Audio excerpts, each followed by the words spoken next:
est tellement atypique dans Charlie Hebdo. C'est lui le directeur et c'est lui qui ressemble le moins au journal quasiment.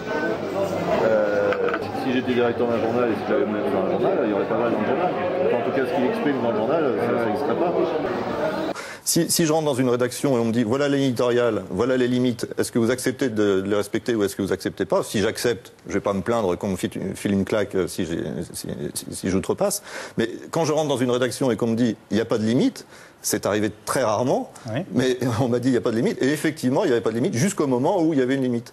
Donc je préfère rentrer dans un journal où on me dit il y a une vague ligne éditoriale et soit je la respecte. Donc il y a des limites à Charlie? Non, pas à Charlie. Pas à Charlie. C'est le seul journal. Enfin, si Guillon voulait faire son sketch à Charlie il y a des limites à Charlie puisqu'on a viré Ciné pendant l'été. Donc il y a bien des limites à Charlie. Mais son texte est passé à Ciné. Jean Sarkozy vient de déclarer vouloir se convertir au judaïsme avant d'épouser sa fiancée juive et héritière des fondateurs de Darty. Il fera du chemin dans la vie, ce petit.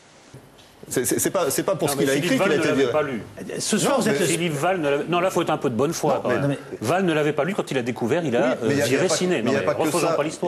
Il n'y a pas que ça que Val n'a pas lu dans Charlie. Il y a plein d'autres choses. Défense. Non, c'est pas. Mais je suis pas là. Je suis pas son avocat ni sa mère. Mais Ciné n'a pas été viré pour le texte qu'il a écrit. Il a été viré parce qu'il n'était pas solidaire du directeur de publication. Qui lui demandait de présenter des excuses. Donc c'était. C'est la même chose. Ça fait 2 fois que vous présentez les choses bizarrement.